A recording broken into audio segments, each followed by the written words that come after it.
Kindly subscribe my channel and hit on the bell icon for further notification. Hello friends, welcome back in your best channel MS coaching institute. Friends, आज मैं class 10th का acid base and salt lesson का part number 15 लेकर के आया हुआ हूं, जिसमें मैं आज टॉपिक जो पढ़ाने वाला हूं दैट इज वॉशिंग सोडा। दोस्तों, टॉपिक शुरू करने से पहले मैं आपको बताना चाहूँगा कि मेरे अभी जितने भी वीडियो अपलोड हुए हैं, जैसा कि क्लास 10th का मैंने बोला था, इसके पहले मैंने केमिकल रिएक्शन एंड इक्वेशन ये लेसन मैंने कंप्लीट किया हुआ है।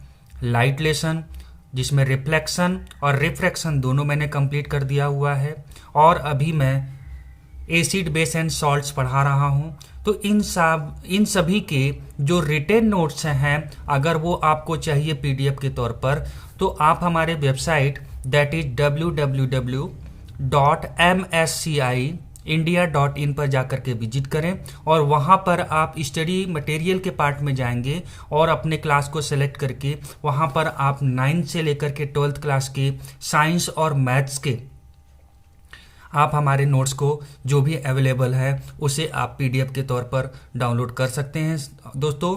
और इससे मैं आपको विश्वास दिलाता हूं कि वीडियो देख करके आप जो है टॉपिक को बहुत अच्छे से समझ जाएंगे, और अगर नोट्स बनाने का प्रॉब्लम आपको है तो आप हमारे उन्हीं PDFs को डाउनलोड कर लीजिए, आपकी नोट्स का भी प्रॉब्लम सॉल्व हो जाएगा। ठीक है दोस्तों, धीरे धीरे जैसे जैसे लेसन्स आगे बढ़ते जा रहे हैं, मैं अपने सारे PDF वीडियोज उसमें अपलोड करते चला जा रहा हूँ। तो आइए दोस्तों, अब मैं आपको वॉशिंग सोडा के बारे में बताता हूँ कि वॉशिंग सोडा क्या होता है। देखिए दोस्तों, आप नाम से ही समझ पा रहे हैं कि वॉशिंग मतलब धोने के काम आने वाला सोडा। ठीक है दोस्तों, जी हाँ, आप जो डिटर्जेंट वगैरह यूज करते हो अपने घरों में, वही सब में हमारा क्या होता है, दैट इज वॉशिंग सोडा ही हमारा होता है। ठीक है दोस्तों, अब इसका केमिकल नेम क्या होता है? इसका केमिकल नेम होता है सोडियम कार्बोनेट डेकाहाइड्रेट। अब हो सकता है आपको इस नाम से, ये डेकाहाइड्रेट क्या है, आपने सोडियम कार्बोनेट तो सुना हुआ है, बट हो सकता है कि आप ये डेकाहाइड्रेट नहीं जानते हैं, तो मैं इसके बारे में आपको अभी बताता हूँ। फिलहाल आप इसके केमिकल फॉर्मूला को देखिए। सोडियम कार्बोनेट Na2CO3, सोडियम की वैलेंसी कितनी होती है? अगर ये फॉर्मूला बना होगा तो कैसे बना होगा सोडियम कार्बोनेट का? सोडियम की वैलेंसी 1 और कार्बोनेट की -2। इसकी वैलेंसी यहाँ ट्रांसफर होती है, आपको पता है। ये -2 क्या होगा, यहाँ जाएगा, और +1 इधर जाएगा, तो क्या बन जाएगा, Na2। इसकी वैलेंसी यहाँ गई, और 1 को तो हम लिखते नहीं है, तो हो जाएगा CO3। ठीक है दोस्तों, तो और यहाँ पर डॉट लगा करके 10H2O लिखा हुआ है। इसका मतलब क्या होता है, सोडियम कार्बोनेट में water molecule as a crystal form में प्रेजेंट है। ध्यान से समझिएगा, सोडियम कार्बोनेट के मॉलिक्यूल में वाटर की क्वांटिटी प्रेजेंट है, और वो कितना है, 10 मोल प्रेजेंट है। इसी को हम कहते हैं डेकाहाइड्रेट। देखिए, 10 से डेका होता है, आपको मालूम होगा, 1 को मोनो, 2 को डाई, 3 को ट्राई, ऐसे करते जाते हैं। वैसे 10 को हम क्या पढ़ते हैं, डेका पढ़ते हैं। ठीक है दोस्तों, और ये क्या है, वाटर से बना है हाइड्रेट। ये हाइड्रेट वर्ड जो है, इसका मतलब ये वाटर को इंडिकेट कर रहा है, और ये हमारे सोडियम कार्बोनेट में प्रेजेंट है। अब मैं सबसे पहले चाहूंगा कि आप इसके बारे में, ये क्या होता है, इस तरह से क्या और भी मॉलिक्यूल में वाटर प्रेजेंट होते हैं, तो उसके बारे में मैं आपको बता देता हूं। यहां पर मैंने उसे लिख भी दिया हुआ है। A substance that contains water in the crystal form is called hydrous substance या हाइड्रेट।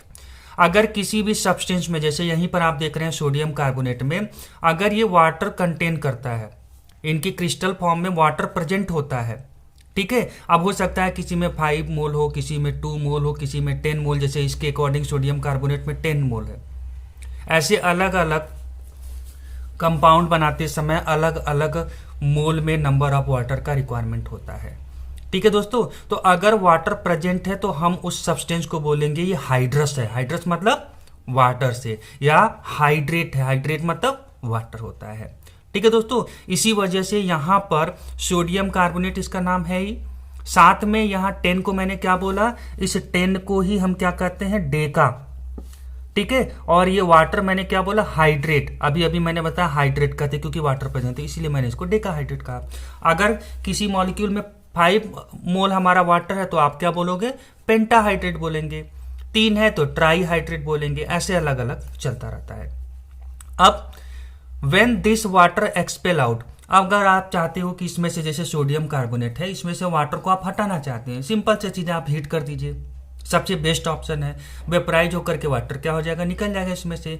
तो जब वाटर निकल जाएगा तो अब इसमें से वाटर पूरी तरह से हट गया, अब बचा क्या है, सोडियम कार्बोनेट।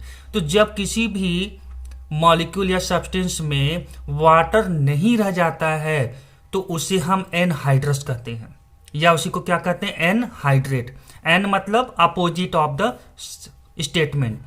हाइड्रस या हाइड्रेट का मतलब वाटर होता है, उसका उल्टा एन मतलब वाटर ना हो। ठीक है दोस्तों, तो अब आपके दिमाग में ये सवाल आएगा कि सर ये वाटर मॉलिक्यूल क्रिस्टल फॉर्म में इनमें क्यों प्रेजेंट है। तो दोस्तों इसके बारे में आप अभी शॉर्ट में पढ़िए, बाकी मैं डिटेल में इसके ऊपर अपना एक वीडियो प्रिपेयर कर दूंगा ताकि आपको डिटेल में इसके बारे में पता हो जाए। बट आप यहाँ पर अभी ये सोचिए कि यहाँ पर ये जो क्रिस्टल फॉर्म में वाटर इनके में प्रेजेंट है, वाटर के मॉलिक्यूल्स अलग अलग, ये वाटर के मॉलिक्यूल की वजह से इनके प्रॉपर्टीज जो हम चाहते हैं, डिजायर्ड जो क्रिस्टल शेप चाहते हैं, डिजायर्ड कलर चाहते हैं, डिजायर्ड जो प्रॉपर्टी चाहते हैं वो मेंटेन होता है। और अगर वाटर हट जाता है तो वो हमारा जो डिजायर्ड प्रॉपर्टी था वो उसमें अब नहीं रह जाएगा। क्योंकि हम इसको क्या करना चाह रहे हैं, वॉशिंग के तौर पर यूज करना चाह रहे हैं, यहां पर इसके जुड़ने का पर्पज यही होता है। ठीक है दोस्तों, अब यहां पर सोडियम कार्बोनेट, पहले मैंने फॉर्मूला में क्या बताया, सोडियम कार्बोनेट डेकाहाइड्रेट, देखिए यही मैंने लिखा भी है, इसी को वॉशिंग सोडा कहते हैं। अगर इसमें वाटर ना हो तो इसे क्या पढ़ेंगे, सोडियम कार्बोनेट ही सिर्फ बचेगा, इसी को कहते हैं सोडा ऐश। ऐश मतलब राख समझ लीजिए, राख जो बोलते हैं ना वही ऐश, सोडा ऐश मतलब इसमें प्योर पाउडर बचा हुआ है, कुछ भी और वाटर की क्वांटिटी इसमें नहीं है। ठीक है दोस्तों, इसके बाद मैं आपको इनके प्रॉपर्टीज वगैरह के बारे में, जैसे कॉपर सल्फेट वगैरह के हाइड्रस फॉर्म होते हैं, बहुत सारे अलग अलग होते हैं, ये सारे के ऊपर मैं आपको वीडियो बना करके अलग से ये वाटर मॉलिक्यूल जो प्रेजेंट होते हैं इसके बारे में बताऊंगा। बट अभी याद रखिएगा कहीं पर डॉट लगा करके ऐसे लिखा हुआ है H2O तो समझिएगा इतना मोल उस क्रिस्टल में वाटर प्रेजेंट है। और वाटर प्रेजेंट होने का सिर्फ एक काम है, कुछ न कुछ ऐसी प्रॉपर्टी ये वाटर की वजह से कलर हो गया, क्रिस्टल का शेप हो गया, इस तरह के प्रॉपर्टीज उसमें कैरी होते हैं। और अगर वाटर हट जाए तो हो सकता है उसमें से वो प्रॉपर्टी हट जाए, इसी पर्पज से इसे यूज किया जाता है। अभी बस आप इतना समझे। अब बात आती है कि इसे प्रिपेयर कैसे करेंगे, बनाया कैसे जाएगा। देखिए दोस्तों, आपने बेकिंग सोडा पढ़ा होगा, अभी पिछले ही वीडियो में आप मेरे प्रीवियस के वीडियोज की देखिएगा, उसमें आपको बेकिंग सोडा कैसे बनता है, ये आपके क्लास 10th का ही सिलेबस है और उसमें मैंने पढ़ाया हुआ है। तो बेकिंग सोडा का फॉर्मूला क्या होता है, सोडियम बाइकार्बोनेट या इसी को कहते हैं सोडियम हाइड्रोजन कार्बोनेट। इसी को आप हीट कर दीजिए, जब हीट करेंगे तो यहां से CO2 निकल जाएगा, यहां से CO2 निकल जाएगा और यहां से H2O निकल जाएगा। ये देखिए CO2 निकल गया, H2O निकल गया। अब बचेगा क्या, सोडियम कार्बोनेट। आपको क्या मिलेगा, सोडियम कार्बोनेट। ये 2 सिर्फ बैलेंस करने के लिए है। ठीक है दोस्तों, ये जो 2 लगा है बैलेंस करने के लिए है। अब सोडियम कार्बोनेट में आप क्या करिए, वाटर मॉलिक्यूल मिक्स कर दीजिए जितना आपको इस प्रॉपर्टी को कंसीडर करने के लिए होता है। तो यहां पर हमको वॉशिंग सोडा बनाने के लिए क्या चाहिए, 10 मोल ऑफ वाटर चाहिए। ये क्या बना, सोडियम कार्बोनेट, इसी को हम क्या कहते हैं, सोडा ऐश भी कहते हैं। अब मैंने इसमें क्या किया, 10 mole of water molecule mix कर दिया। अब हमारे पास वॉशिंग सोडा बन के तैयार हो गया, that is sodium carbonate decahydrate. ठीक है दोस्तों, ये चीज आपको समझ में आ गया होगा। अब यहां पे मैं आपको ये बता देता हूं कि क्यों, वाई सोडियम कार्बोनेट डेकाहाइड्रेट को, या जिसको वॉशिंग सोडा कहते हैं, इसे वॉशिंग सोडा क्यों कहा गया, वॉशिंग क्यों यूज किया गया। तो वैसे इनिशियली मैंने बता दिया था और नाम से भी समझ में आ रहा है, क्योंकि इस कंपाउंड के अंदर में, वॉशिंग सोडा के अंदर में, it has the property to remove dirt and grease from the dirty clothes. Due to this it is called washing soda. इसके अंदर ऐसी प्रॉपर्टी होती है कि ये गंदगी को कपड़े में या ग्रीस मतलब आप यूं समझ लीजिए ऑयली कोई भी डर्ट जिसमें डस्ट पार्टिकल भी हो और ऑयली सब्सटेंस भी मिक्स हो, इस तरह की ग्रीसिंग पैटर्न्स के जो डर्ट होते हैं उन सबको ये वॉशिंग सोडा साफ करने में, हटाने में, रिमूव करने में क्या करता है, हेल्प करता है। ठीक है दोस्तों, इसी वजह से हम इसे वॉशिंग सोडा कहते हैं। अब बात आ गई यूज क्या है सर। एक तो नाम से ही समझ में आ गया वॉशिंग सोडा, आप डिफरेंट टाइप के वॉशिंग सोडा यूज करते हो। ठीक है दोस्तों, एरियल हो गया, निरमा हो गया, घड़ी हो गया, इस तरह के डिफरेंट टाइप्स के आप जो डिटर्जेंट यूज करते हो उसी के बारे में बात हो रहा है। ये सारे क्लीनिंग एजेंट के तौर पर काम किए जाते हैं घरों में। ठीक है, आप डिटर्जेंट जो यूज करते हो लॉन्ड्रीज वगैरह में, कपड़े धोने में यूज होते हैं। इसके अलावा ये वाटर के हार्डनेस को हटाने में हेल्प करता है, और ग्लास इंडस्ट्री हो, सोप साबुन वगैरह जो बनते हैं, और पेपर इंडस्ट्री हैं, इन जगहों पर भी इस वॉशिंग सोडा का यूज किया जाता है। तो आई होप कि आपको ये तो बहुत अच्छे से समझ में आ चुका होगा कि वॉशिंग सोडा क्या होता है, क्यों इसमें वाटर जो है क्यों इसमें ऐड है, और किस तरह से ऐड है, क्या हम उसको पढ़ते हैं वाटर मॉलिक्यूल जब किसी में ऐड हो जाता है, इसका यूज क्या है, ये सारा चीज़ आपको बहुत अच्छे से समझ में आ गया होगा।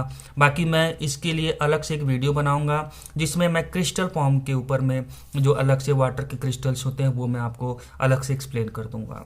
तो अगर आपको मेरा टॉपिक अच्छे से समझ में आया, आपको लगता है कि आपके लिए बहुत ही यूजफुल चैनल और ये यूजफुल वीडियो है, तो मैं दोस्तों आपसे रिक्वेस्ट करूँगा कि आप जो है सबसे पहले हमारे इस वीडियो को लाइक करें, ज़्यादा से ज़्यादा लोगों तक शेयर करें। और हाँ दोस्तों, अगर आपने अभी तक हमारे चैनल MS कोचिंग इंस्टीट्यूट को सब्सक्राइब नहीं किया है देन प्लीज़ सबसे पहले आप क्या करिए, MS कोचिंग इंस्टीट्यूट के चैनल जहां बेल आइकन लिखा हुआ है वहां, और साथ में सब्सक्रिप्शन बटन दोनों को क्लिक कर दीजिए।